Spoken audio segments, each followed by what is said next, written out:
ерекше күн. Себебі мен мына алдарыңызда тұрған өзекті өртеген өкініш атты кітап менің асыл әкемнің өмір жолынан сыр шерткен, көзі тірісінде жазып қалдырған жан сыры. Бұл жай ғана кітап емес, бұл адал жүрекпен өткен ғұмырдың, әділет іздеп азап шеккен жанның шындығы.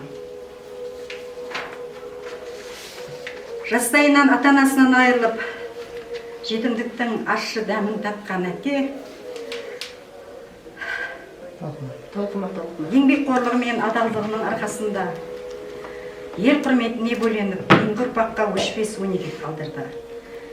Тіршілігінде жазып қалдырған қолжазбалары, туған ауылдың тарихы, еңбек ерлері жайлы естеліктер мен қолғұдық дастан атты жүрек тебірентер толғау бүгінде құнды рухани мұраға айналып отыр. Қиындықтың бәрін басынан өткерсе де, еңбекпен ел қатарына қосылды. Ешқашан өтірікке, жалғанға жақ болған жоқ. Бірақ тағдырдың тосын сынағы әкемді айналып өтпеді. Сол бір қиын кезеңде өзі сенген, бірге жұмыс істеген адамдар жалған құжаттарға қол қойғызып, барлық жауапкершілікті соның мойнына артқан. Ақыры бар ауыртпалық әкемнің басына түсті. Басынан бағы тайып, өмірінің бақыты мүлде өзгерді. Бірақ соның бәріне қарамастан ол ешкімге өкпе айтпады. Ешкімге кек сақтамады. Жанына түскен жараны қағазға түсірді. Ауылдың тарихын, еңбек адамдарын, ел ішіндегі оқиғаларды жазып отырды. Сол жазбалары бүгін кітап болып жарық көріп отыр. Бірі айтып үлгереді, бірі айтып та үлгермей кетеді. Ал енді біреулерінің өмірі тұтас бір тарих, тұтас бір халықтың тағдырын арқалаған үнсіз шежіре. Марқұм әкеміздің артында қалған қолжазбасы сондай естеліктің, сондай жан күйзелісінің, сондай жанкешті еңбектің жемісі.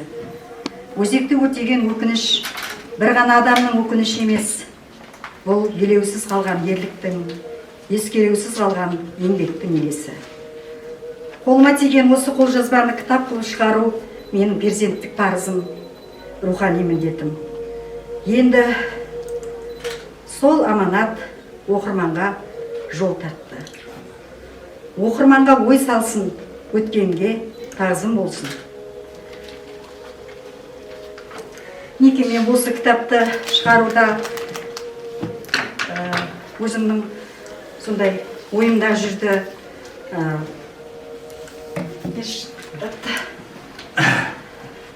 Әкемнің қолжазбасы өзімнің қолыма түскеннен кейін бұны кітап қылып шығару менің аттан алдындағы парызым. Тек мен әкем жастайынан кетсе де, мен әкем меніна еш болмадым. Бірақ соның осы кітабын жарыққа кітап қылып шығаруға үлкен күшпен, күшті жігермен жүрдім. Аллаға шүкір, Құдайға шүкір, неке өзімнің қасымдағы отбасымның қолдауымен, қасымдағы осы ұжымның қолдауымен осы кітап жарыққа шықты.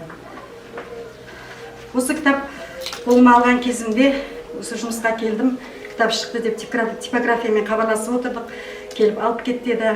Бұл кітап шығуда да, ояқтағы редакторларға да бере салып шығарудың өзі оңай емес екен. Ол жердегі типографиядағылар өзбектер, біз қазақшаны ондай білмейміз.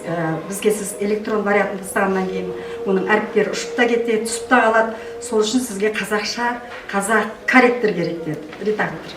Сонымен мен ол редакторды іздедік, ол редактор болмады. Бұл кітап және тоқтап қалды.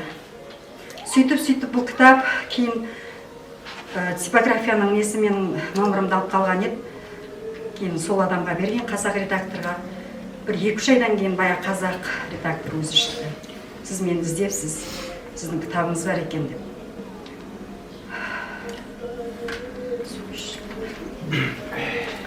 содан сөйтіп сол кітапты алып редактормен хабарласып отырып, ол кісі айтты, бұл кітаптың ішінде көп орысшалар бар екен, көп не қылатындар, түзететіндер жоқ деді. Мен еш нәрсе түзетпейсіз, мен өзім әкем орысша қазақша сөйлеп жүретін адам.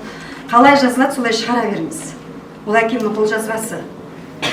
Ол енді менің әкем танымайды, әкемнің барлық өмірбаянын өзіне бәрін толықтай айтып бердім. Бұл кісі сол кітап шығару үшін сол кітаппен не алды. Кейін осылай кітап осындай болып қолыма түсті, хабар берді, кейін алдырдық, сосын жұмысқа алып келдім. Қыздарға отырып айттым, мен мынаны директорге апарып көрсетейін дедім. Бұл кісі директордың да хабары бар.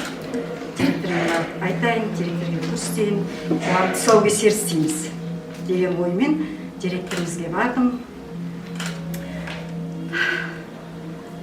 Директорымыз Мархаба Шакировна. Бұл кісіге барып ем, бұл кісі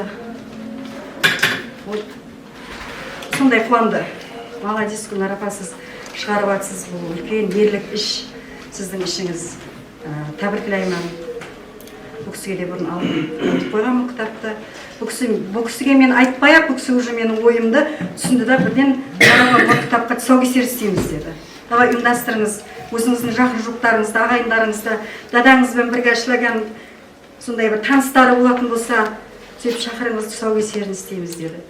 Неке сондай менің қасымдағы өзімнің ұжымның, өзімнің осындай директорымның қолдауымен осы кітап осы жерге жарық көріп, неке тұсаукесеріне сіздер куә болып отырсыздар. Өте қуаныштымын. Енді бүгінгі осы тұсаукесер кешімізді ашып беру үшін осы Ақпарат кітапхана орталығының директоры Мархаба Шакировна сөзді болды. Avvalambor assalomu alaykum. Kutubxonamizga tashrif buyurgan aziz qadrli mehmonlar, uchquduq ahli. Barchangizni bugungi kechada ko'rganimizdan bag'oyatda xursandmiz. Kutubxonamiz mana ochilganiga 5 yil bo'layotgan bo'lsa, bu 5 yil ichida 1000 dan ortiq tadbirlar o'tkazdik. 100 dan ortiq kitob taqdimotlari, targ'ibotlari o'tkazdik. Qo'yinki 3000 dan oshiq 5000 gacha bo'lgan aholini qamrab olib tadbirlarimiz bilan ularga o'sha xizmatimizni ko'rsatib keldik tadbirlar orqali. Bugungi kunda kutubxonamizni kitobxonlar soni 12000 dan oshiq. Uchquduq xalqiga xizmat ko'rsatyapmiz. Shu o'tkirgan 1000 dan ortiq tadbirlarimiz ichida bugungi tadbir alohida o'zgacha tadbir deb hisoblayman. Chunki insonni mana hayotini biz bog'ga o'xshatayotgan bo'lsak, demak u bog'ni bog'boni bilingki insonning o'zi ekan. O'sha bizga berilgan qisqacha, o'sha o'rtacha 60-70 yil umrni biz qanday o'tkazsak va o'zimizdan qanday yaxshilik iz qoldirsak, bu o'sha bog'bonni hayotdagi tajribasidan va uni hayotga bo'lgan qiziqishidan, qolaversa hayotni qadriga yetishidan darak beradi. Haqiqatan ham mana o'sha bizani fondlarni to'ldirish va ularga xizmat ko'rsatish bo'limimiz mutaxassis Gulnor opa 30 yildan beri kutubxonada faoliyat yuritib kelmoqdalar. Shu kitobni olib chiqqan vaqtlari haqiqatan ham Gulnor opaga ko'rib aytdim, Gulnor opa, bu hazil akam ish emas, bu chinakam ish emas. Inson uchun eng qadrli inson ota-ona birinchi o'rinda. Lekin biz inson bo'lib ota-onamizni qadriga yeta olyapmizmi? Joyi kelsa, shunday holatlar bo'ladiki, o'sha shartli ravishda ota-onamizga shart qo'yganimizni biz farzandlar o'zimiz bilmay qolamiz. Yoki o'sha rahmatimizni aytishga hattoki vaqt topsak ham o'sha rahmatni aytishni eplay olmaymiz. Nima uchun bizni dunyoga keltirayotgan, bizni dunyoga kelishimizga sababchi bo'lgan inson, bizni ota-onamizni biz qadriga yetmaymiz. U ham bo'lsa, o'sha insonlarni bugungi kundagi dunyo qarashi xo'p, holi qilaman, holi erishaman, onamni hajga jo'nataman, rahmat aytaman, orzu havasini qilaman degan fikrlar bizani miyamizda qoladi. Yo'q, aslida biz borini qadriga yetishimiz kerak ekan. Ushbu kitob ya'ni o'zikni o'rtagan o'kinch. Bu kitobni yozilishi hech qachon bilamizki, hech bir inson o'zidan bo'lib ketavermaydi. Kitob yozilishidan avval insonning ichida qandaydir kechinmalar bo'ladiki, bu kitobga aylanadi. O'sha ichini yuragidagi biz bilmagan, biz eshitmagan yuragida tub-tubidagi so'zlarni, dardli nolalarni kitobga keltirib chiqaradi. Hozir Gulnora opa o'zlari tashqariga chiqib ketganliklari yaxshi bo'ldi. Chunki men gapirsam yig'lar edi, yig'latish niyatim yo'q edi. Bu kitobni to'g'risi men kitobxon bo'lib, rahbar bo'lib o'qimadim. Bu kitobni men farzand bo'lib o'qidim. O'sha 8 yoshda ota-onadan erta qolgan farzandni ichki kechinmalarini bu kitobni o'qib turib men tushundim. O'sha 8 yoshli inson hali o'sha tushunchani tushunmagan bo'lishi mumkindir, ota-onani sog'inishni bilgandir. Va uni kimdir o'rnini bosgan bo'lishi mumkindir. Lekin u yoqda yurgan otanichi 8 yoshli, 5 yoshli farzandlari qolyapti. Unga qaraydigan ona yo'q. U farzandlarini jigarlariga ishonib tashab ketyapti. U otadan qanday xayol o'tmadi deymiz. U otani qo'l oyog'i boyloq edi. Jismi, tani sog' edi, ammo qo'l oyog'i boyloq edi, kelolmasdi, yetolmasdi. To'g'risi rosa yig'ladim. Kitobni o'qir ekanman, men ushbu xodimimga to'g'risi ichim to'kilib ketdi. Chunki otani hayotida bo'lgan holatni, voqeani u kishi harflab, so'zlab tushirdilar. Har bir jarayonni tushirdilar. Bilamizmi u qanday odamni ichini ezvoradi? Otasini o'tgan holatini u tasavvur etib yozyapti. Bu uncha jasoratli insonning qo'lidan kelmaydi. Lekin ushbu farzand deb ataymiz Gulnora opani shu kishining qo'lidan keldilar. Haqiqatan ham ota-onani bugungi kunda qadr qimmatini baland qilish, ota-onani yuksaklarga qo'yishni va u kishining ota-onaga bo'lgan hurmat nimaligini va qanday e'zozlash kerakligini bir namuna qilib ko'rsatib berdilar Gulnora opa. Albatta bu kitob o'sha Tasimbetovlar oilasi uchun juda ham katta kitob. Tasimbetovlar avlodiga yetadigan va ularni avlodini butun uchqudug'imizga qolaversa, respublikamizga namoyon etib beradigan kitob bo'libdi. Hamma Tasimbetovlar oilasini o'zim nomimdan tabriklayman. Sog' salomat bo'linglar. Albatta bunday insonlarga munosib farzand, bunday insonlarga munosib avlod bo'lish barcha uchquduqliklar uchun farz deb o'ylaymiz. Va bunday insonlar bilan biz uchquduqliklar faxrlanamiz. Sog' bo'lasizlar, salomat bo'lasizlar. Qolgan holatlarni kitobni o'qib turib keyin xulosa berasizlar. Sog' bo'lasizlar. Rahmat. Men hozir Gulnora opaning so'zlarini eshitib, men o'zim ne istedim ota-onama degan ne o'ylanasizda. Sonday bu kisi aytib жатыр, shunda da o'te to'lqidiq. Ota-ona degan, ata degan u davlat qo'y. Bugun meni Gulnora opa sizga men o'te sizga yig'ib жатырмda. Men istedim ota-onama degan. Sizden ko'rib biz o'te ulkan ne alib жатырмызda, energiya, qanday bir kuch alib жатырмыз. Ya, себебі бұл парызымыз, ата-анаға деген парызымыз, ата ол дәулет. Неге дәулет? Осы сіздің қазір осы энергияңызды мен ойлаймын ата-анаңыз көріп, мысалы ол қала берсе, біздер ата-анамыздың әулет жаңағы жеті атаға дейін тәсір етеді екен да. Сол генетик дәрежеде біздерге энергиялар келіп тұрады екен. Қанымыз арқылы келеді екен да. Сол гендер арқылы біздерге таланттар өтеді екен. Гендер арқылы біздерге үлкен жаңағы керемет күштер өтеді екен, құдірет күштер өтеді екен. Бүгін мен ойлаймын, сіздің әулетіңіз салиқалы, одан әрі осы сіздің бүгінгі бастаған жұмысыңыз қайырлы берекелі болсын. Баршаңызға рахмет. Жаңа сіз кеткесін бір азғантай өзім толқып кетіп едім, өзімнің сезіммен бөліскім келді. Себебі мен табиғи болған жақсы көремін. Жүрегімдегі нәрселерді айтсам жеңіл боламын да. Рахмет апайлар, ағайлар. Жақсы, рахмет.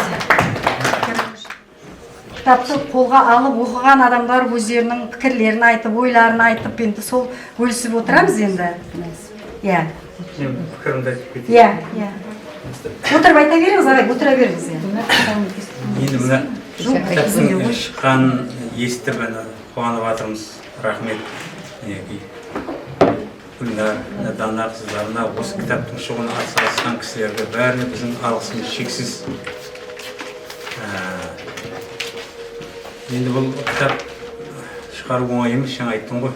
Көп еңбек қылу керек, соның бәрінің үлесінен шығып, бұл кітапты шығардыңыздар.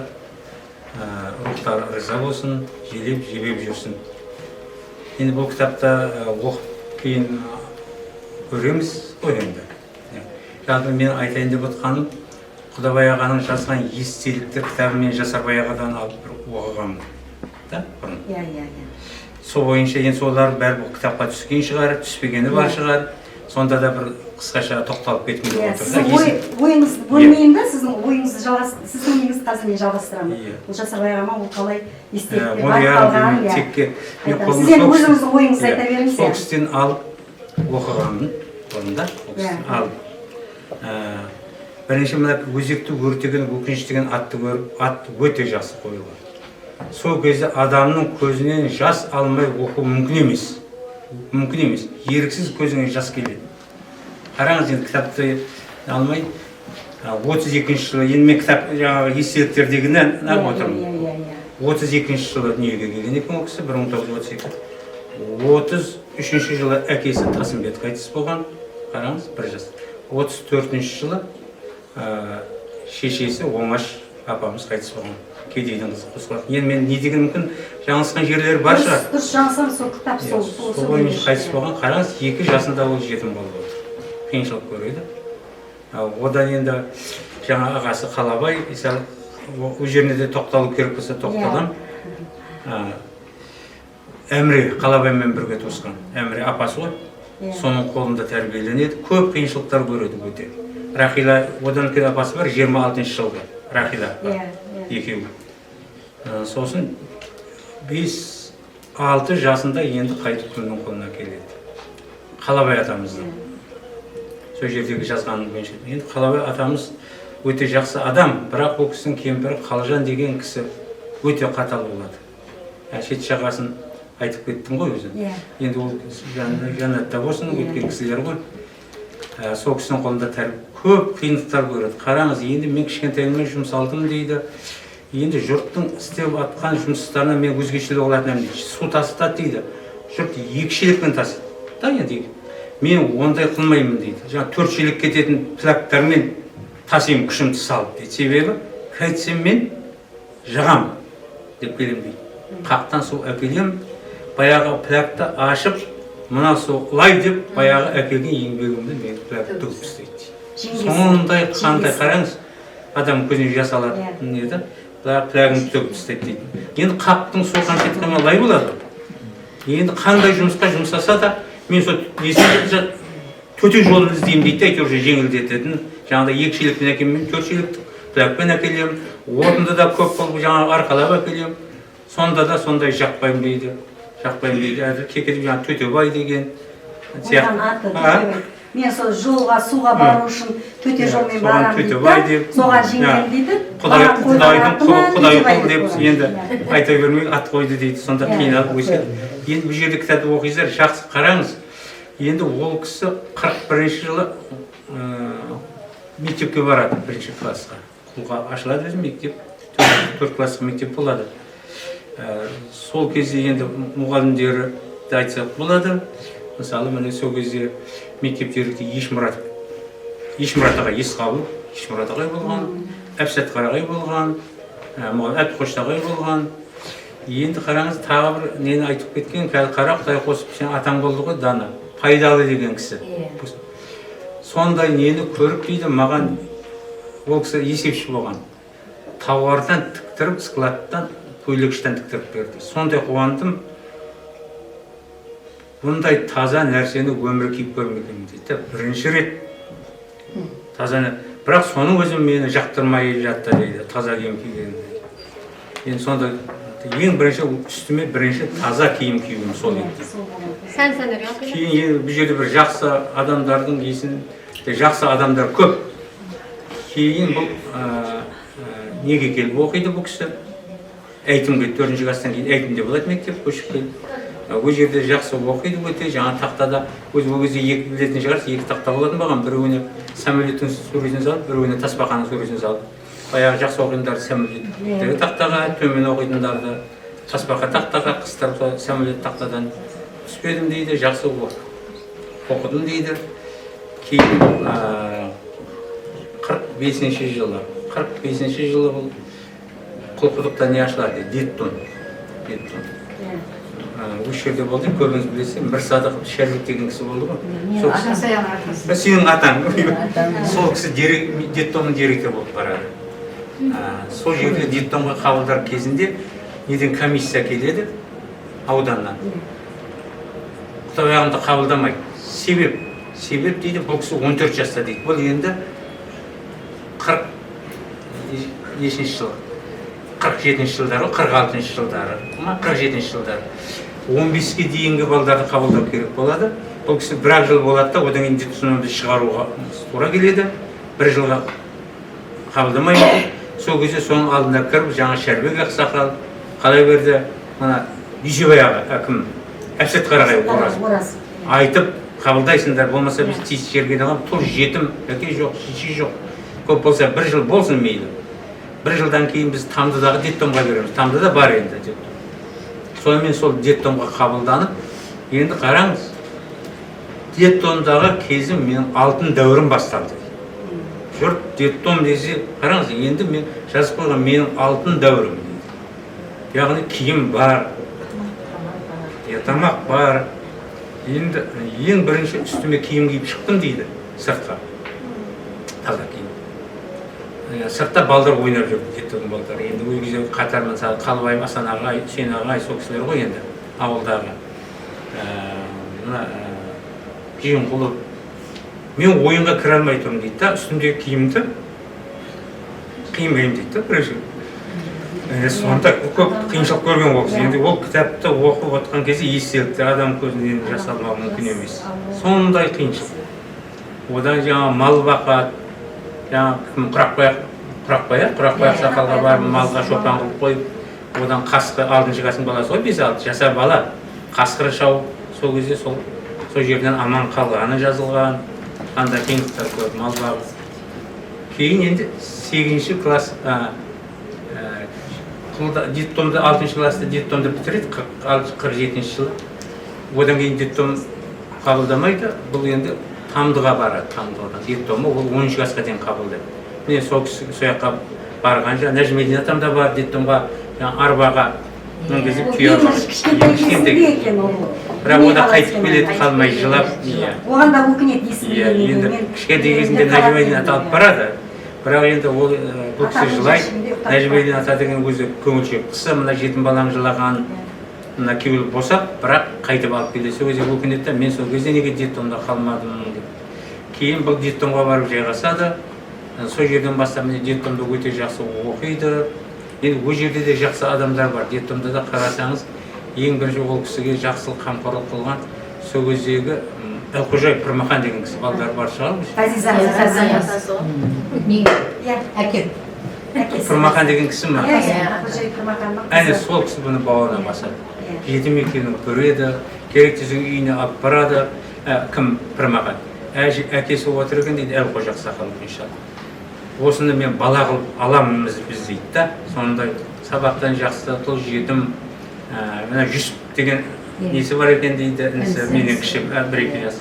Сонымен екеуміз бірге ойнадық, бірге жүрдік. Сондай Ажар деген апасы несі ма? Әйелі сондай бауырына тартып. Шешесі. Сол кезде сондай маған жақсы тәрбие да. Қара жақсы адамдар көп. Сол кісілер жетім екенін көріп, үйіне алып барып, болмаса басқа адам қазір білмейтін ме, қой жетімнің керегі жоқ дейді. Қараңыздар. Мен осы жерде айтып кетейінші жаңағы. Қазір мен бір не айтамын. Мен шақырғымды біреудің сәлемдемесі, анам Қазақстаннан Гүлнардың осы несіне жаңағы Ана кітаптың қиғаннан несіне- кейін шашпайсың ба? Асығып Жоқ, отырсың ба? бірінші басында шашам бәрі. Шашу деп айтып жіберді да, жерге барып.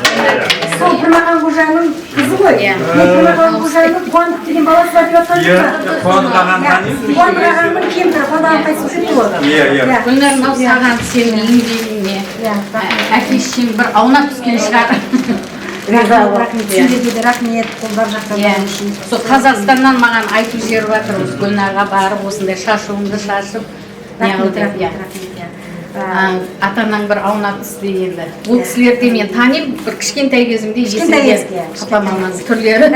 Балағылы балауына болады Пірмақан қожаның. Сол уақыттары сол директор, детдомның директоры болған. Сонда дейді, папам айтады, менің де ешқандай еш нәрсе артық қылығым жоқ, артық мінезім жоқ, бір ұрлығым жоқ. Сондай бір, өтірік айтпаймын, алдамаймын, сондай мінездерім жоқ болғандығы үшін соны ол кісі бақылап көріп жүрген дейді да.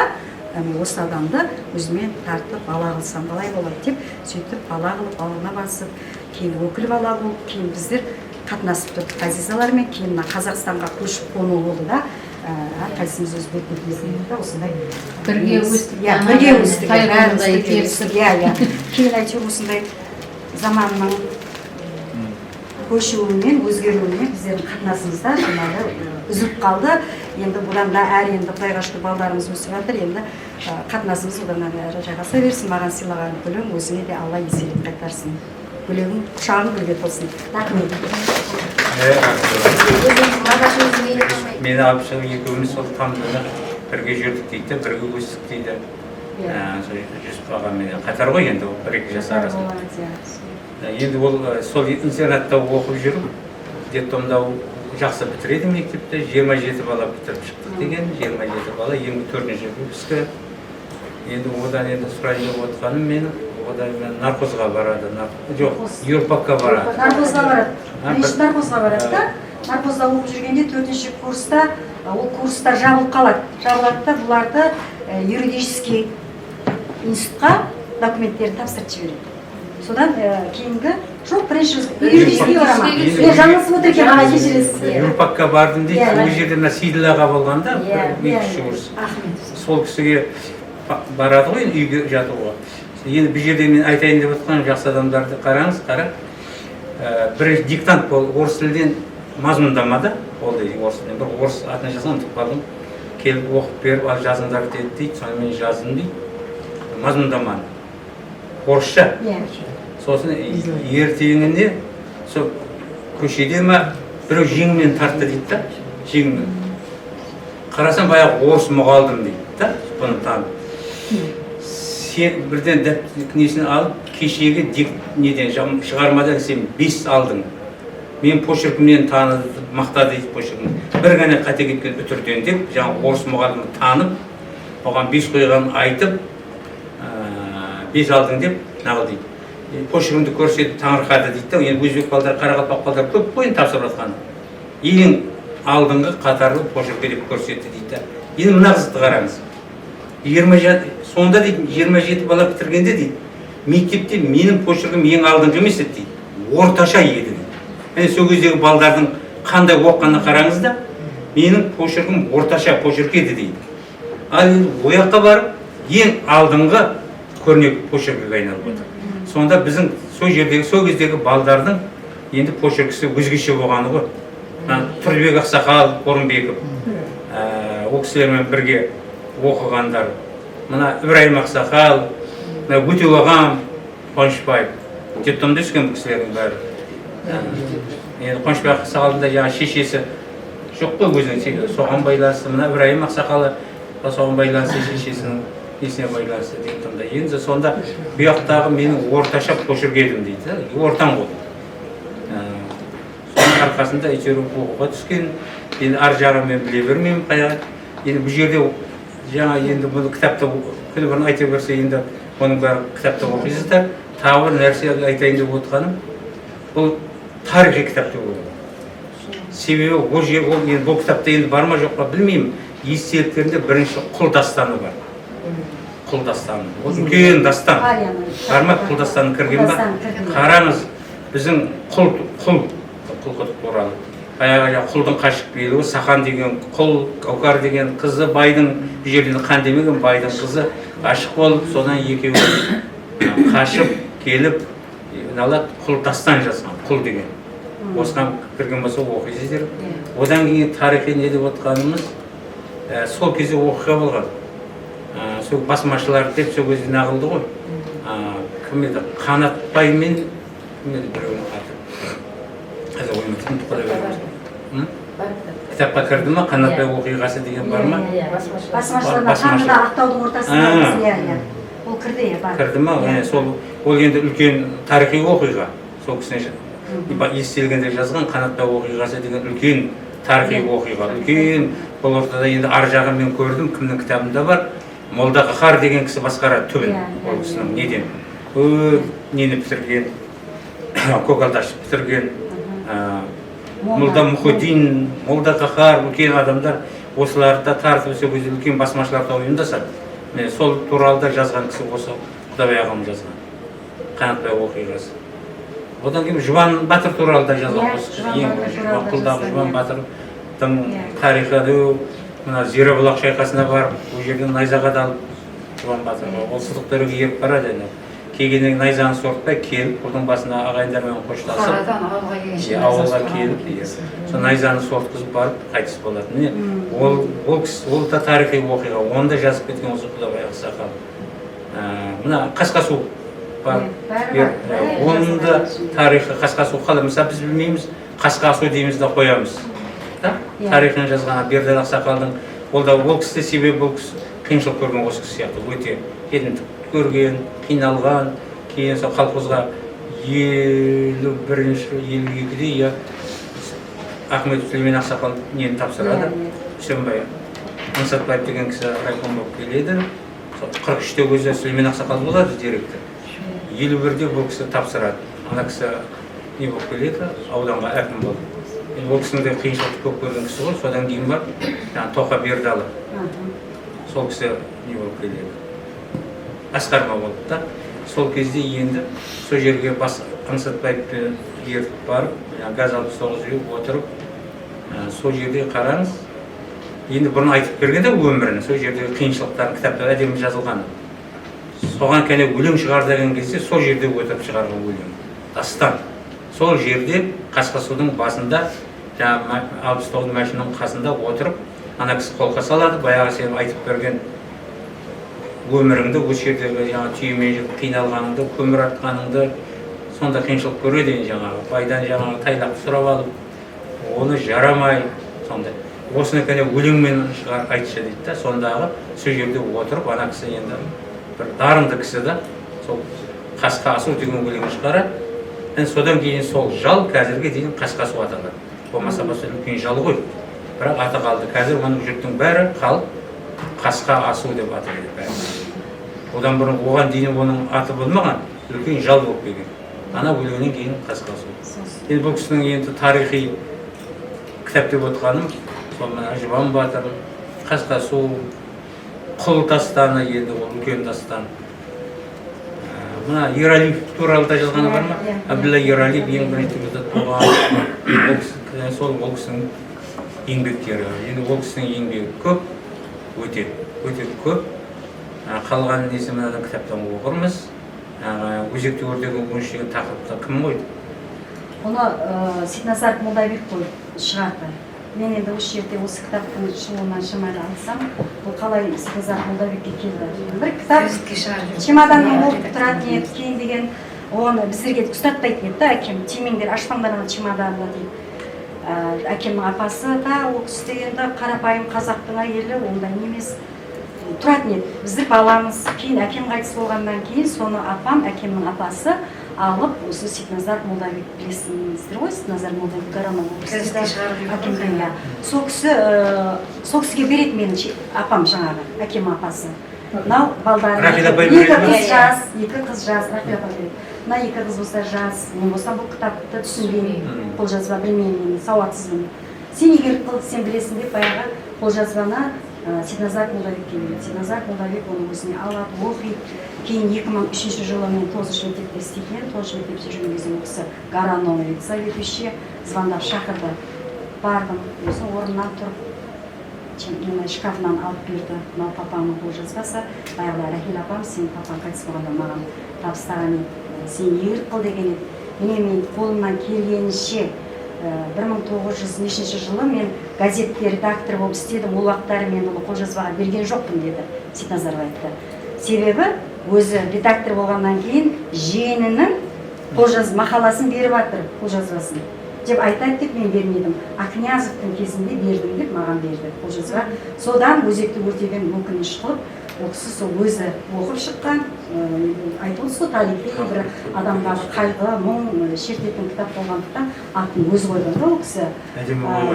Сөйтіп сол кісінің өзекті өртеген атымен газетаға берілді. Газеттен кейін ол енді кітап қылып шығарам дедім да, мен мектепте жүрем, жазып бастадым бұны компьютерға.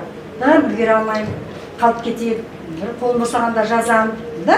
Сосын Жасарбай ағам айттым, сіз үйдесіз ғой, пенсияда отырсыз, мына папаның қолжазбасы, сіз компьютерға жазып беріңіз дедім. Содан бұл қолжазбаның бар Жасарбай ағама тиіп, Жасарбай ағамның шамалы естеліктер, үзінділер қылып шығарып, біреу жарымдарға тарқатқан ол нәрселерді. Содан сол Жасарбай ағамның жарысын өзім жаздым, Жасарбай ағам жарысын жазды, сөйтіп өзіме электронный вариант тұратын. Содан өстіп типографияның сөйлесі өстіп кітап болып шығу. Енді жаңа айтып отырсыз ғой, мына жерде Құлдастан деп, Құлдастан туралы оқушылар бар еді бергенім. Дайын ба Жазира оқушыларым? Арабтардың дәулеті мол бір елінде. Байларға қызмет еткен ілгеріде, сондай көп қызметшінің бірі Сақан, байлардың күн өткізген есігінде. Тағдырдан тілегені перзент еді, Сақанды сонда оларға берген еді, мәпелеп жалғыз ұлын сылап сипап, тағдырға шүкіршілік қып жүрген еді. Анасы қазан табақ күйбеңімен, артық жұмыс болса да күндегіден, от жағып күл шығарды көз ілдірмей, қарамай қолыныңда күйгенімен. Тетелес Сақан менен бай баласы, құрдастар қатар туған шамасы, жас шамасы, бірде олар асық ойнап жүргенінде, Сақанға бай баласы тайталасты. Бұл қыздың аты Гауһар 4 жасында, кенжесі еді байдың ұл қызында. Қоныстас отырған соң баймен жарлы, аталап қыз жүретін шалқасында. Сақанның атанасы бар өмірін, құлшылықпен өткізген барлық күнін, етеді адал қызмет қожасына, алмастан бас артық ешбір. Атасы күндіз-түні мал соңында, жоғалтпауға көз тастап оң солына, ит құстан сақтау үшін байдың малын қолынан тастамайды сойылында. Жастақан ата-ананың құшағында, асырсап туып өскен бұлағында, ойынның балдарымен жүре берді, аңғармай еш нәрсеге жас шағында. Ұрған тас келіп дейді оның көзіне, сонда ол ашу еркін берді өзіне. Қаруы қолындағы құршы тұрып, ашумен ұрды оның сол көзіне.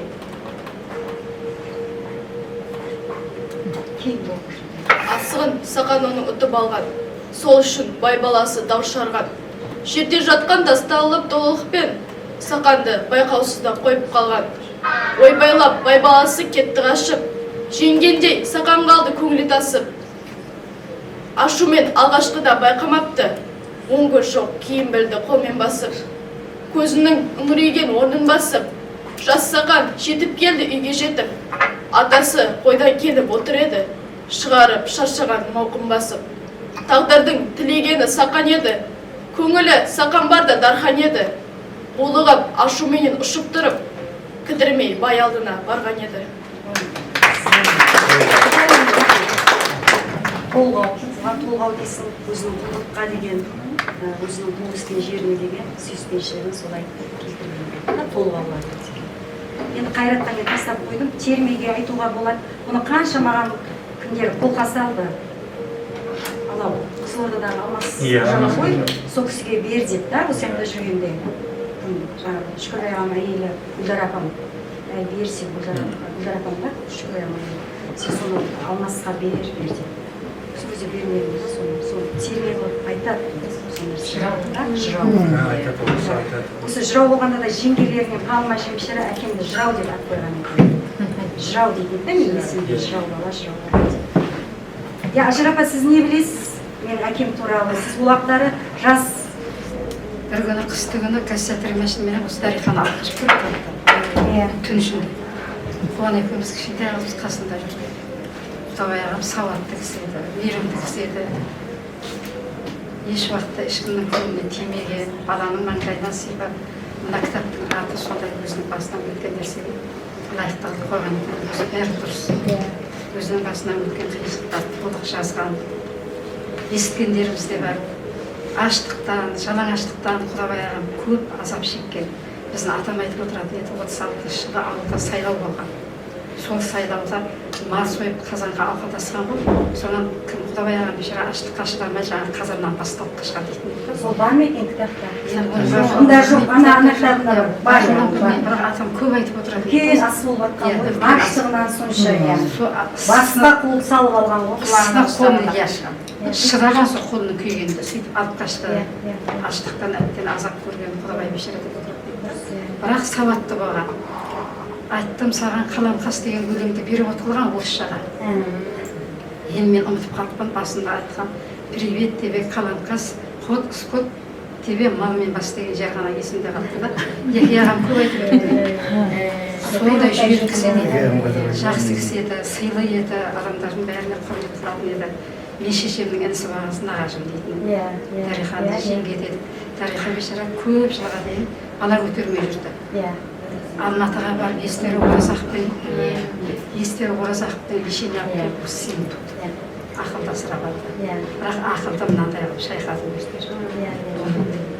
Сосын 79 жылы августтың аяғында біздер Қуан екеуміз Ташкентте курста оқып жатыр. Демалыс күні қаңғып кеткенбіз базарға. Кесек администратор бір қағаз берді. Қараса Құдабай ағам жазып. Мен сендерді іздеп келіп едім. Алматыға Катырғожаға кетіп баратырмын. Сендер таппадым деп екеумізге 10 сомнан 20 сом ақша тастап кетті. Августтың аяғында болды. Ташкентте сіздер студентсіздер оқуға баратсыздар ма? Курсқа оқығанбыз. Соның августтың аяғында біздерді баста 3 айға деп апарған. 3 ай емес бір күні барсақ, сендер енді 6 айға қаласыңдар. Ойбай 6 айға қала алмаймыз, балдарымыз бар, байымыз бар. Жаңа неге барғанбыз? Рашидтің конторы. Секаға. 17 қатын барғанбыз ғой. Барсақ қорып кетті, есіктен адам. Не қылып жүрсіңдер? Осындай. Біздер 3 айлық курсқа келіп едік. Бұлар 6 ай деп жатыр, соны айтайық деп кеттік, Рашидов бар. Жоқ дедік, ондай қылып келмеңдер деді. Өзбек, қазақ, орыс үшеуін письмене қылып жазып келіңдер, сосын жауабын аласыңдар. Сосын 3 қатын бар. Азанда неге барса, оқуға барса, экзамен тапсырыңдар, қазір кетесіңдер дейді.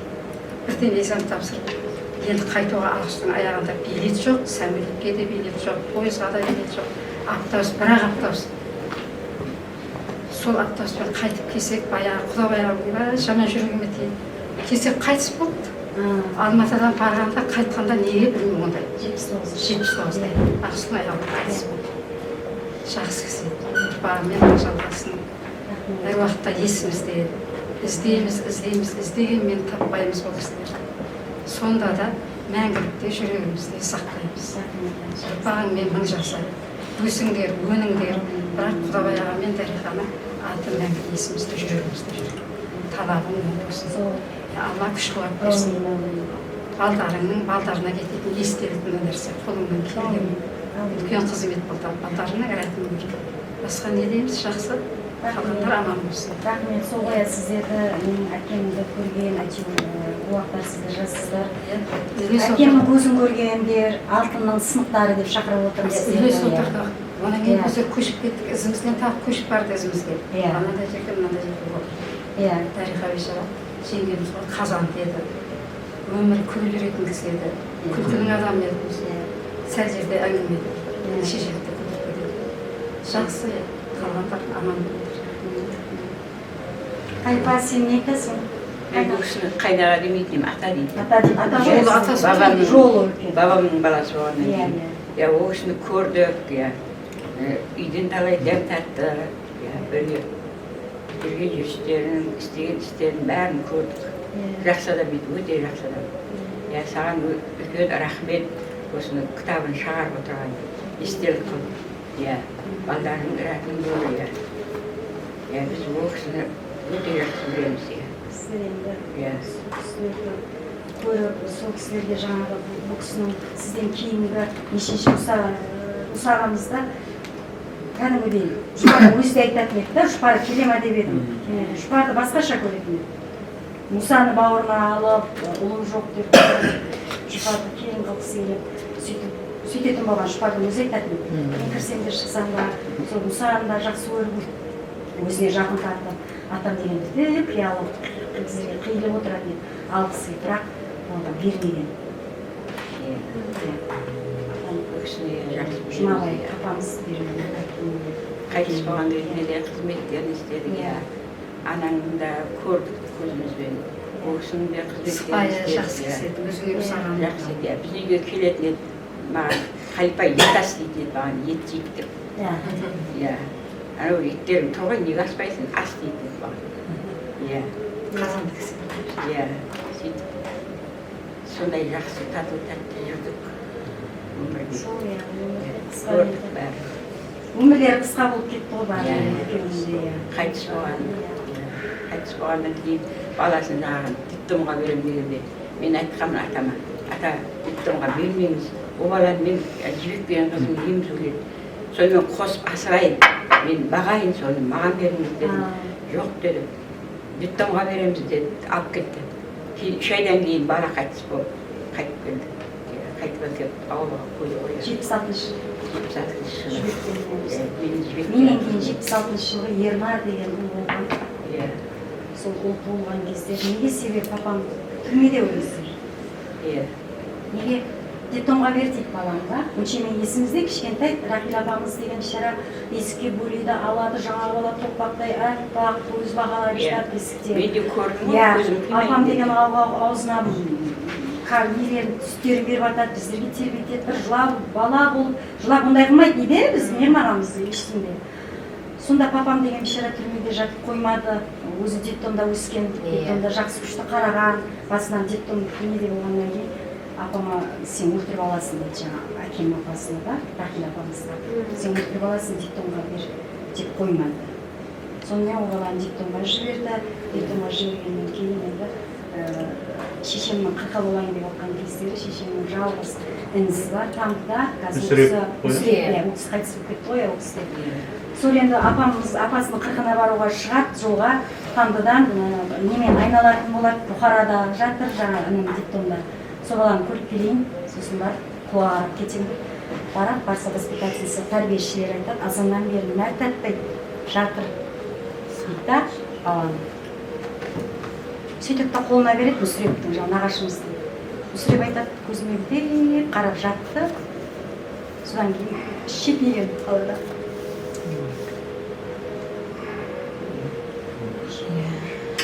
Сол есімде мен далада ойнап жүреді, апамның қырқы болайын деп жатыр. Кешқұрым Мүсіреп алып келді, күн батып барады деді. Оны баланы орап алып келді, мен білмеймін ғой оны. Қайтыс болған, шетінеген. Мен ойладым, алып келген екен ғой деп балаға ойнап жүрген жерімнен жүгіріп келсем, шетінепті. Әйелдер бәрі ортаға алып жылап отыр екен. Сол есімде қалған деді, 76 жылғы. Кейін Рахил апам шыр айтады да, баланы қоймады, бер деп ол баланы бермегенде біз өлтірмейтін едік оны. Иә, өлтірмей тәрбиелейтін, өсіретін ем ол баланы, адам қылатын ем оны. Өзі детдомда қиналмаған ғой. Сондықтан сол себептен детдомда қоймады да, детдомға бермеді. Кейін нағашым айтады, ол балаға көз тиді дейді да, көз тиді дейді. Ол басқаша дейді, бір нәрселерді сезіп жататын, бір нәрсені айтатын да, мені адамға қарауы да басқаша дейді да, сондай көзі өмірге уже неғып кетті ол баланың дейді да. Ол бала болып бір неғылмайтын еді, сондай көзбен кетті, басқаша бар еді, нағашым солай еді. Кездесуге барып тұрамыз. Күнді Маузадаға барып келіңдер дейді, ауылдағы бір медсестра келіншегі Мауzaдаға барып келіңдер дейді. Тез барып келіңдер дейді, біз дән екеуміз жіберді. Мауzaдаға барып алып келдік. Сөйтсек деген бейшара толғатып жүр екен. иә сөйтіп сол баланы дүниеге алып 76 жылы бірақ оның да өмірі қысқа болды сөйтіп шетінеді иә өзім айтамын өзім ойымда немді деп келгенім жоқ мен әлі толқыватырмын әлі толқыған білмеймін адам иә Кезген адам толқиды. Сәлем сөздің қашанда анасымын, сәлем берем болар бұл жарасымым. Келіп тұрмын Құлқұдық ауылынан, ұстазбын, Құдабай данасым.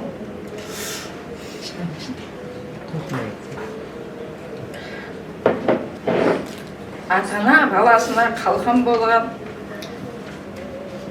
жақсы бала ісіне көңілі толған. Ата-анамыз Гүлнарға разы болсын, мұрасына тастап кеткен ие болған. Атадан кейбірінің бота қалған, ал бірінің атасынан байлық қалған. Мен әкемді әрдайым мақтан етем, артында бөлмей тұғын мұра қалған. Алланың нұры жаусын баршаңызға, рахмет айтам аремнің ұжымына. Көңілге қонымды іс бола берсін, шүкір деп жақсы адамдар барлығына.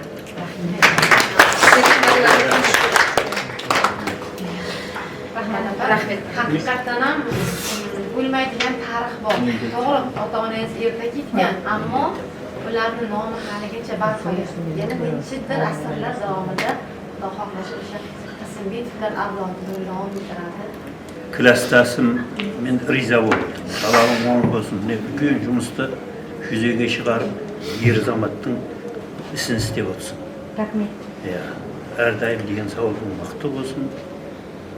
Өстіп, иә, ойнап күліп жүре беріңдер. Үлкен жұмыста талабың оң болсын. Көргенім ғой, тана кішкентай Дариға апайды көргенмін. Ләшкінде тананы қолынан жетектеп, күнлерді арқалап берді. Түндегі де шашып қой, ағашым. Кейін келе, дананы нағашым келін қылып алды. Нағашым. Өмір серік, бірінші қылып алды. Көргеніміз Рахила апайды көрдім. 76 жылы қайтыс болды деп жатсың ба? Дариға апай тосаттан қайтыс болды деп сөйледі. Біз баламыз 3-4 класс. Иә, бірден қайтыс болып кетті рескі. Естім, кейінгі нелерді есімде жоқ. Құдабай ағайды деген осы естуім бар түрмеде деп сол кездерде. Көргенім жоқ қой, көргенмен біз баламыз ғой сол кездерде. Сіздер балаларсыз ғой? Оша есіме алмаймын. Көргеніміз Рахила апай сіздерді, Дариға апайдың жетектеп келіп жүргендер көзім алдында тұр ғой қазір.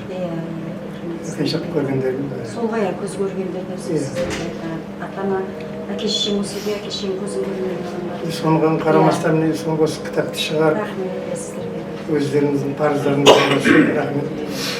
Риза болған шығар.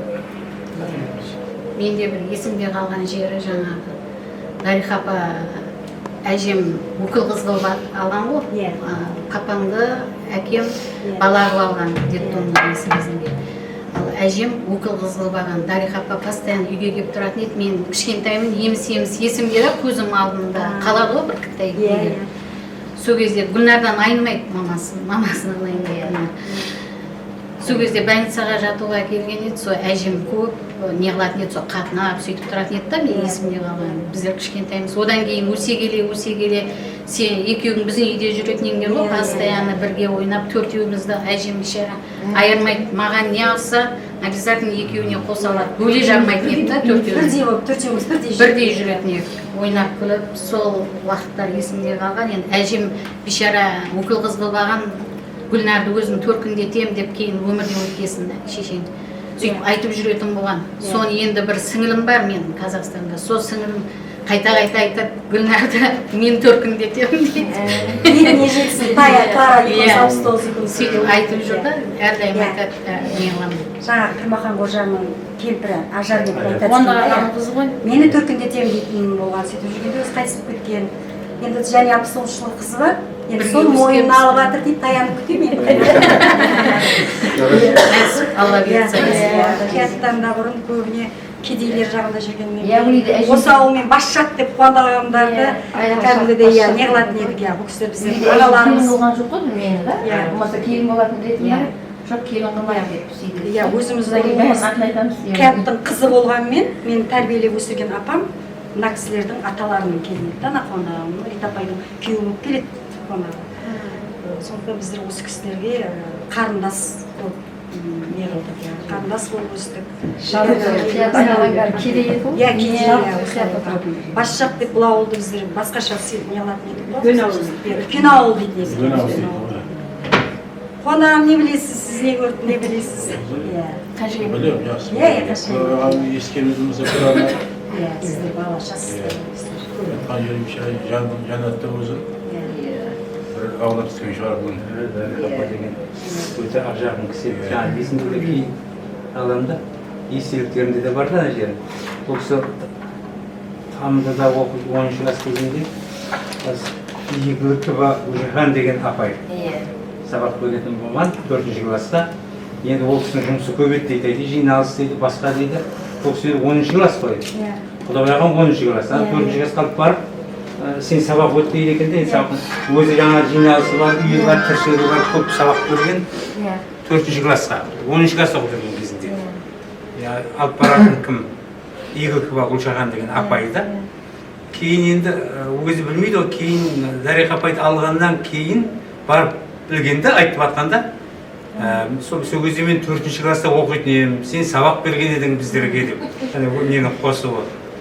Сол кезде 4-ші класста оқып жүрген кезде Құдабайға оған сабақ берген екен де, жаңа апай көбіне Құдабайға сабақ бергізіп, өзі тіршіліктерімен кететін болған. Қуандық ағамыз да жазып кеткен оның есінде. Сол жерде ол 10-ші класста оқып жүргенде 5-6 жасар Қуандық деген жүзіктің інісі еді. Сарбала, балада екен деп жазғанда, иә. Тағдыр деген содан есесіне міне кітап. Ана Осын апай өзіміздің нелерден де алып оқығандар бар. Мираға айтып берем, бұл жылайды бірден. Саған рахмет айтамын. Бұл кітапты жылап оқыдым өзімді. Рахмет, папам бір аунап түскен шығар. Осы 25 жылдан берге сол пакетті көтеріп жүресің да. Гүлнар шығарса соны. Гүлнарға біздер де себепші болдық. Папаң сондай тарих, тағдыры шығарсың. Өнеки сәті түсті. Гүлнар саған рахмет, ана. Апаларың рухтары шат болсын. Келер ұрпаққа үлкен мұра тарих. Құлқұдық ауылының нелері, жастарына, апай, оқысын деп айтамын сол ауылдың балдары мәселен. Ата-бабаларының тарихы, бір адамның өкініші, өзекті өртеген өкінішті. Рахмет айтамын. Менің өзімнің әкем ұжымы, рахбарым бар, директорым бар, өзімнің қасымдағы істеуші қыздарым бар, рахмет барлықтарыңызға. Assalamualaikum hurmatli davlat ishtirokchilari, mana bu mahalla yozuvchimiz, hamkasbimizning otasi Xudoboy Tasirbekovning o'zlikda o'qigan o'kinchi kitobi bilan taqdimoti bo'lyapti. Mana shu kitob bilan tushunganimizcha o'qidik, biz ham tushunganimizcha ancha ba'zi joyda xursand bo'ldik, ba'zi joyda yig'ladik. Bu kitobda endi bitta insonni taqdiri emas, 3 ta go'dakni taqdiri bitilgan, yana minglab insonlarni taqdiri bitilgan ekan. Bu kitob bilan ancha o'qib, ancha ta'sirlandik. Mana shu otangiz bilan joylarda bo'lsin, onangiz bilan otangizning ular ko'rmagan yaxshi kunlarni endi sizlar ko'ringlar. Farzandlaringizning rohatini ko'ringlar. Ular sizlarning rohatlaringizni ko'ra olmagan, sizlar farzandlaringizning rohatini ular uchun sizlar ko'ringlar. Joylar jannatdan bo'lsin, oxiratlar obod bo'lsin. Ruhlari mana bu kun shod bo'lsin. Mana shu kitobni hammaga o'qimagan kitobxonlarga ham o'qisin deb men tavsiya qilaman. Haqiqatan ham Gulnar opa shu xonada faoliyat yuritayotganiga mana 25 yil 30 yil bo'layotgan bo'lsa, opa singillarini, aka ukalarini, hattoki xo'jayinlarini ham shu soatbay ko'radilar uyga borib. 3 soat ko'rishi mumkindir, 2 soat ko'rishi mumkindir, lekin jamoada xodimlarimiz bilan 8 soat birgalikda qon qarindosh, jon jigar bo'lib ketganlar. Gulnar opani o'sha har bir kunlik rejalari bormi, fikrlari bormi, jamoaga tashlanib, o'sha yoqdan hammani o'zini erkin fikrini olib doimo yillar davomida rahmatimizni aytib, yillar davomida o'sha Gulnor opani otasini tarixlarini o'qib, o'rganib kelyapmiz. O'sha uchun bugun biz sizlardan ko'ra mustahkam turib ko'z yosh to'kmaymiz. Chunki biz eshitib, o'qib, yig'lab bo'lgan edik. Gulnor opani ham yig'latmaymiz degan ma'noda bugungi davrani tashkil etdik. Ammo yo'q. O'sha haqiqatan ham o'zakni o'rtyapti-da. Bu eshitgan so'zlarimiz, fikrlarimiz rahmat hammalaringga. Yana marhamat fikrlar bo'lsa Gulnor opam. Gulnor opam, ustozim, xudog'ayim bu yerda hech qanday ko'chenada o'tirgan yo'q. Sonda Gulshas o'shanday жаңа o'quvchilarimni dayinlab edim, biroq kichkina to'lqida o'tganda bola qo'y baribir degan siyoqda. Ya aytayin deganim, Gulnor opa жаңа айтады ғой, өлмейтұғын, өлді деуге бола ма, айтыңдаршы, өлмейтұғын артына сөз қалдырған деп. Не бұл атамыз өлген жоқ. Өйткені артына өлмейтұғын сөз қалдырып кетті. Сіз үлкен бір перзенттік борышыңызды біз тән алып отырмыз да. Мысалы, мен өзім жаңа апай айтқанда мотивация алдым. Шынымен сіз жаңа шақыру хатты берген кезде тақырыбының өзі тартады да адамды. Тақырыбының өзі адамды неге тартады? Енді нәсіп болса алып оқимыз ғой, деген сияқты. Үлкен кісілер айтып беріп жатыр ғой, көргендердің барлығы. Тарихта қалатын жағдайда өте бір жан жақтан адамға бір сана, нені алып келеді екен. Осы отырған барлықтарыңызға, осы куәсі болсыздар, рахмет сіздерге де. Гүлнар апа, сізге өте көп рахмет, күнде басшыңыз, одан қазір қала берсе коллективтеріңіз сізге өте қолдап қуаттаған. Отбасын қолдап қуатты деп жатырсыз. Әне сол қолдап қуаттаулардың барлығының нәтижесіне мен осы кезде көрдіңіз. Бұл да бір перзент үшін өте бір не екен да. Бүгін және бір мен де бір перзент сияқты танылдым. Шаршамаңыз, Құдай құсыналық ағайымсыз, не дейік, осы жақындарыңыздың ортасында, барлығының ортасында бүгін бір өзіңізге жеңілдеп қалдыңыз. Бәріміз де бір, мен ойладым ғой, бірақ енді бұндай болады деп те ойламайды екен. Өте жақсы әсер қалдырды.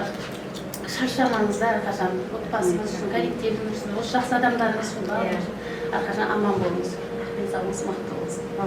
Рахмет.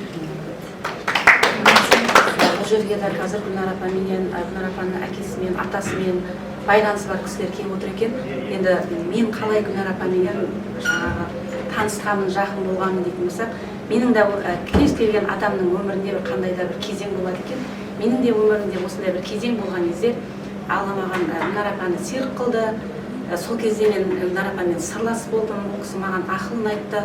Қазір енді мен сіздің әкеңізді танымаймын, фамилияңызды білгенім не қылдым ғой енді. Қазір менде де жаңа Гүлжаз айтқандай осы кітапты оқуға деген өте үлкен талпыныс пайда болды да. Және қазақта мысалы үшін жас нәресте туылған кезде ат қоятын кезде өте мұқият болған, атты мағыналы, мәнді қылып, сол аттың бұрынғы егелері қандай болған болса соған қарап, сол атын зат сай болсын деп ат қоятын болған. Енді мына жерде кітаптың да аты өз-өзінен ішіндегі мәселенің, ішіндегі әңгіменің не туралы екенін ашып бергендей болып отыр да. Үлкен қызығушылық пайда болып отыр менде де осы кітапты оқуға. Жаңа әкең өлсе де әкең көзін көргендер өлмесін дейді ғой. Менің де әкем өмірден өткен, бірақ өзім таңғаламын да. Танымайтын Қазақстанда жүргенде де көшеде бір жағдай болды. Бір кісі дарақтың өтіп жатқан 3-4 кісінің ішінен бір кісі қарындасым тоқтады деді да маған, қызым тоқта деді. Сосын тоқтап кетіп арқама қарасам, сен арғынның қызы емессің бе деді. Сосын мен таң қалдым, бұл кісі мені қақтан танып отыр, мен ол кісіні танымаймын да, енді үлкен кісі. Сосын айтты, мен сен әкең кластасың ғой деді, бөгернайыңа қарап таныдым деді. Сонда мен әкеме ұқсайды екенмін. Өзімде бір қандай да мақтаныш сезім болды, демек мен әкем жақсы кісі болған үшін осы кісілердің есінде жақсы болып қалған ғой деген сияқты. Әкем мұғалім болған. Менде де қазір өзімнен көңілімнен бүйтіп өтіп жатыр. Гүлнар апа мінекей өзінің перзенттік борыштарын біреуі әкесінің жақсы атын жарыққа шығарып отыр, кітап қылып деп. Қазіргі балалардың барлығының сана сезімінде ата-анам маған не қылып береді, ата-анам маған мынаны істеп бермеді деген нәрселер болады да. Ал менің көңілімнен мен әкем үшін не істей аламын деген пікір пайда болды. Сізге рахмет, осы перзент болса сізде болсын, қыз басыңызбен қыз бала болсаңыз да осындай үлкен жұмысты атқарып осындай кітап шығару оңай нәрсе емес. Осыған дейін талай презентацияларды қатынастым, көрдім, бірақ жүрекке жетіп осындай қылып өткен презентацияны бірінші рахмет Гүлнар апа сізге. Еңбегіңіздің жемісін көріңіз. Міне осы Аремге келсем де, неге директоры отыр, басқаша аура бұл жерде адамдарының өзінің аурасы өзгеше өзіне тартып, бір қандай да бір сәуле шашып тұрғандай болады да. Кітапхана бұл кітап зия болатын болса, мына сіздер осы зия тарқатушысыздар. Рахмет сізге. Бұл келген жоқ еді, жаңа толқып қалдым ғой азғана. Әке-шешеміз өмірден өткеннен кейін. Не дейді? Адам үшін ең керемет жаңа кинозал миы дейді ғой. Оны оқыған кезде кітапты миды несін осы кітапты оқыған кезде адам түсінеді екен да. Сол сияқты жаңағы атамыз кітабын оқып отыр. Осы жаңа кітапханаға, Гүлнар апаға деген бір кішкене неміз бар еді. Ұмытып кеттім. Сауға дей ма? Неден құр келмейміз ғой. Сумка тастап келеміз ғой, сол сияқты. Жаңа адамды адам ететін кітап, адамзат ететін кітапхана дейді ғой. Осы неміз қабыл аласыз дейді. Жақсы, рахмет. Сағаннан көңілінде кішкентай кірген болды, өзегінде көптеген өкініш болды. Бірақ айтарым кей ойланып отыр, сен бақыттысың. Себебі сенің ата-анаң көрген осындай жақсы адамдарың отыр. Қандай бақыттысың. Мен өзім осы Құлғұдық еліне келін болып түскеннен 37 жыл болды. Сол уақыттарда 88-89 жылдары жаңа газетте басылым шықты. Сол кезде біз оқығанбыз. Соны ойланатын едім да, екінші жалға шыққанша соны күтетін едік, қызығып оқитын едік. Қарап отырсақ сол кезде бұл әділдіктің құрбаны болған, әділетсіздіктің құрбаны болған қандай кісі деп ойлайтын едім да мен сол кезде. Кейін өткенде екеуміз Гүлжаз үйіне шыққан кезде айттым, апай мен осылай отырмын, әкемнің кітабын осылай жарыққа шығарып жатырмын, жақында шығып қалады деді. Сол кезде мен төбем көкке жеткендей балаша қуандым. Себебі сенің әкеңе деген, ата-анаңа деген үлкен мұраңды халыққа таныту сен үшін керісінше үлкен бір бақыт деп ойлаймын. Сен бақыттысың. Ешқашан мейлі тақырып өзекті өртеген өкініш екен. Бірақ ішіндегі барлық, енді мен де бұны кітап оқып шыққан жоқпын. Бұрынғы газетте шыққан басындағы үзінділерді оқығанмын. Соның өзі менің қазір 37 жыл болса да, сол кездегі нәрсе менің есімде қалған. Бір қиналған адамның, сондай әділетсіз көрген адамның тағдыры менің санамда қалып кеткен, қалыптасып кеткен. Мінекей бүгін соны қуасып отырмыз. Мен қуаныштымын, әрқашан жүзің жарқын болсын. Мінекей Мархаба өзіміздің еткен оқытушы, Мархабаның айтқан сөздеріне, сенің көп жылдық еңбек өтіліңе қаншалықты осындай мектепте, кітапханада шараларды өткізіп жатырсыңдар. Бүгін саған ерекше күн, бүгін бақытты күн, себебі сен әкеңнің, өзіңнің атаңның кітабының тұсаукесері өтсін. Шаршама. Енді саған сөз берем, осы кітаптағы Құл деген дастанды оқушыларға оқытып арасында бір сағынымызем деген ойдамын. Мен сізге тастамақшы едім соңында. Уақыт таппадым сізге, мына кітапта бар, электронный вариантын сізге тастап қоямын. Қайратқа тастап едім, бірақ Қайрат тым тырыс келгенде жоқ, шақырып едім. Жоқ, айтпарыңыз деді, апай сабағым бар, кешеде 4-ші оқу күні сұраған едім. Апайға бір өзі сұрайсыз, айтып бар деп айтты, зерекеу айтты сөйтіп. Мысап келеміз керек еді. Бірақ айтты Қайрат, апай мен деді сабағым көп еді. Қай мейлі рахмет, айтып жатқан сәлемдемесін де рахмет. Енді бұл кітаптың шоуында айтып жатырмыз ғой, тарих деп атсыз ағай. Көп нәрсені біз білмейді екенбіз. Мен ойлаймын да, біздерге әкеміз қасында отырып, дан екеумізге айта алмаған нәрсесін осылай түсірген да қолжазбаға. Кейбір адам өзінің жүрегінде жатқан сырын айтып үлгереді балаларына. Біреулер айтып үлгере алмайды. Солардың бірі осы менің әкем шығар. Айтып үлгере алмады. Дан екеумізге айтатын нәрсесін осындай қолжазба алайын, осындай жазайын деп, ауыл тарихын, ауылдағы ер азаматтардың еңбектері туралы, ауылдың тарихы туралы жазған қолжазбаны бұл тек біз Дана екеуміздің ғана емес, бүкіл Құлғұдық ауылының туындысы деп білем ағай. Тарихы бұл ауылдың танысатын. Тек біздің емес, біздің отбасылық емес, тек сол ауылдың тарихы, ауылға қалдырып кеткен аманаты деп өзім солай шештім. Енді бұл кітап әкемнің кітабы қазір өзінің қолжазбасы кітап болып сайрап тұр. Бұл енді көрер оқырмандардың қолына барады, біреулер алып оқып жатыр. Кейінгі Қазақстаннан қаншасы звондап айтып та жатыр, бізге алып қойып, өтіп кеткен жоқ па, бер жіберген жоқсың ба деп та. Сондай-ақ енді бұл тек мен өзімнің ауылымдағы, біз тек Дана екеуміздің ғана емес, ауылымның төрінен, ағайындардың жүрегінен орын алған кітап деп, тек біз Дана екеуміздің қуанышымыз емес, ауылдың қуанышы деп білем ағай кітапты. Енді тағы өзінің несін айтады, пікірлерін, бірінші тираж, 100 тираж. Сосын бұның кітап бағасында айтып кетейін, 100 мың сом болды бұның бағасы. Кейін мен осы кітап келіп қолыма алғаннан кейін бәрін осы жерде қыздар біліп отырады ғой, редактормен қайта-қайта сөйлесіп, анандай кейбір жерлерінде жаңағы реттік сандар бар еді, мен компьютерға жазған кезімде 1-2 деген сандарым бар еді, соларды өшір десем, ол 1,5-ін өшірген, біреулері мынандай көшіп кетеді, осы біздегі әр сөздердің ортасында кеңшілік аға байқадыңыз ба, 12-13 дегендер бір нәрседе түсіп кеткен. Содан бағы редакторге қайттан шықтым, реттік сандарды өшірте беріп, өшірмепсің, енді ол оқырмандар біреу түсініп оқиды, біреу мынау неге 13 деп тұр деген нәрсе сөйлемнің ортасында келіп қалып жатыр деп едім. Оны дұрыстау үшін сен енді маған өзіңнің тіліңде, әдеби тілінде бер дедім да, арқасынан назарлып тастады жазып. Мен оны алып қиып ескерту. Реттік сандар. Реттік сандар мен өзім жаңылысып қалмау үшін 1-2 деп жазып келе бергенім, соларымыздың біреу жағын өшкенді, біреу жағын өшпей алған, баяғы оқып оқыған кезде кітаптың ортасында кетіп қалады да, біреулер байқап оқуы мүмкін, біреулер пәлен нәрсе болып кеткен деп те қалуы мүмкін, сөйлемнің ортасында келіп жатыр. Сосын баяғы редакторға айттым, оны өзгертіп, осыны ана жадыра қызымыз компьютерға тастады, жадыра алды, қиды, қолыма берді, апай үйдегі кітаптардың бәріне жабыстырып шығыңызды.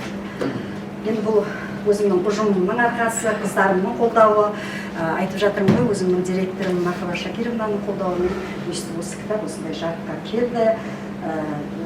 Тастады, мұқабасы глянцевый болсын, титул парақтары бар. Кітабымыз өте көп, ауқымды, тарихи кітап болып шықты деді жазушы, редактор айтты. Енді бұның бағасын айт маған, мен баға білмеймін. Бұрын соңды мен кітап шығарып жүрмегенмін деп, кітап 100 мың сом болсын деді. 100 мың сомнан түсіп те кетпесін, жоғарыда кетпесін. Қазір еттің бағасы 125 дей ма? Айтып күлді жаңағы редактор.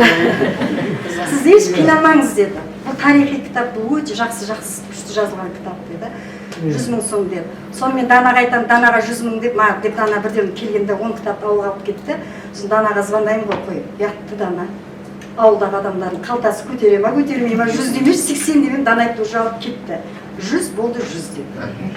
Ол редактор ол біліп отыр. Оның парақтары, сырты, титулы, нәрселердің бәрі. Бұл брошюра емес деп жатыр. Бұл мағыналы, мәнді кітап. Соған қарап та кітаптың бағасы қойылады деп. Сосын дизайндарды тастады. Қандай қылайық дизайн, қандай болсын? Көк болсын ба? Көк болсын. Менің ауылым таулы жер болған, тау болсын. Үйлер болсын дедім. Сонымен, осы тауды қойған, қариды қойған, сосын өздері нақуыз домбыраны қойған.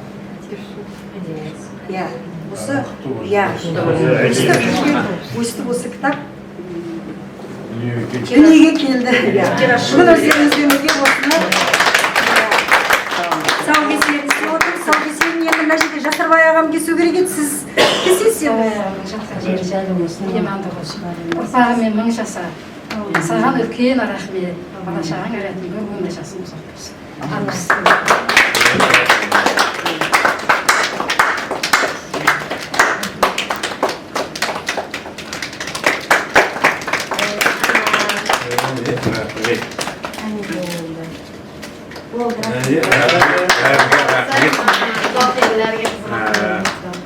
бұл құнды кітап бүгін.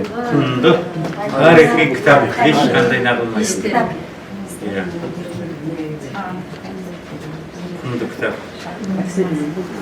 Ата-анамыздың көзін көрген кісілердің жазған кітабы мәңгілік есімізде сақтаймыз, баламызға естелік береміз.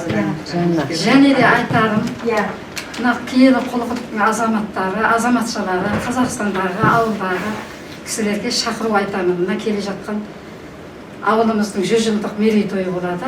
Соны басқарып жатқан азаматтарымызға рахмет.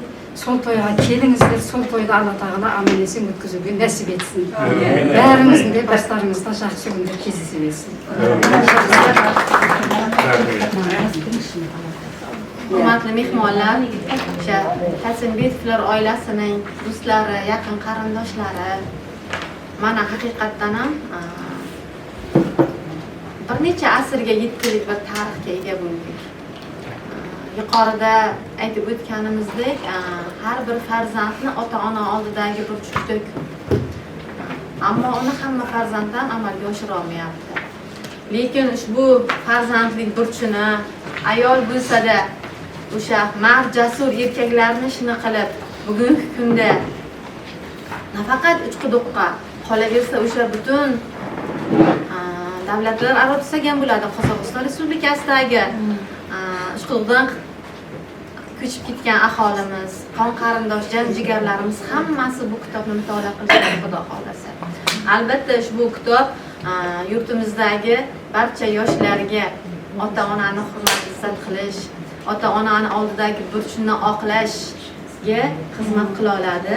Gulnora, tabriklayman sizni. Rahmat. Yana bir bor mana bunday bir buyuk ishga qo'l urdingiz va uni amalga oshirdingiz. Yuqorida aytib o'tib ketganlaridek, haqiqatdan ham bu qilgan savobli ishingiz sizga farzand nabiralaringizdan qaytsin, Allohim. Tani joningiz sog' bo'lsin. Hamisha o'sha ota-onangizni ruhlari sizni avlodingizni qolaversa bizning kutubxonamizni ham qo'llab-quvvatlayversin. O'zim qolaversa jamoam nomidan chin yuragimdan tabriklayman.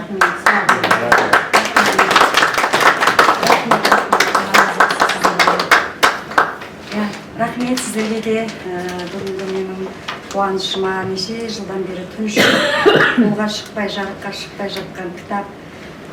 Бұл мен үшін, және өзімнің ауылым, туған жер, құлдығым үшін ұрпаққа аманат болып қалған осы кітапты жарыққа шығарып отырмын. Сол қуанышыма, сол кітаптың тұсаукесеріне бөлісіп, тұсаукесеріне менің қуанышыма бөлісіп келіп отқан сіздерге рахмет. Сол менің әкемнің әруақтары сіздерді қолдасын. Менің Гүлнәрім мен Данама мыналар келіп жатыр, мына адамдар айналайын. Барлығына рахмет. Бала-шағаларының рахатын көрсін деген әкемнің рухы сіздерді де қолдасын. Әкемнің жатқан жері жайлы болсын, топырағы торқа болсын. Неге мен өзімнің бала перзенттік міндетімді орындадым деп ойлаймын.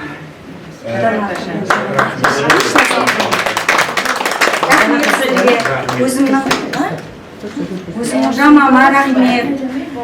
Бұл кітаптың шуында да айтып жатырмын ғой. Барлығына әуелден бастап осы директорымыз Махаба Шакировнаға айтып келген кезімде жылап алып, сіз апай қайда, сонда сіз атаңыз қайтыс болды, анаңыз қайтыс болды, сіз қайда тәрбиелендіңіз? Қаламның қолында, әкемнің апасының қолында десем, бұл кісілер өзі айтып жатыр. Қандай қалаңыз жақсы, қазіргі қалалар бұндай укасының балдарына қарайтын қазір бұндай апалар жоқ деп жатыр да, иә. Сіз мені қолжазбасы шыққаннан кейін де осы жерге әкеліп қойыңыз дадаңыздың қолжазбасын. Жаңағы электронный барады да, скайнерден өткеріп, осы жерде витринада сақтайтын музейіміз бар. Сол жерге қоямыз деп жатыр да. Рахмет өзімнің ұжымыма, осы тұсаукесерді өткеруге де қыздарым атсалысып жатыр. Сіздерге де менің әкемнің рухы тілектес, тілей берсін, риза болып жатыр сіздерге. Барлығы менің Гүлнарыма қолдау көрсетіп деп. Сіздерге ризамын. Келіп жатқан ағайын туыс, ағаларыма рахмет.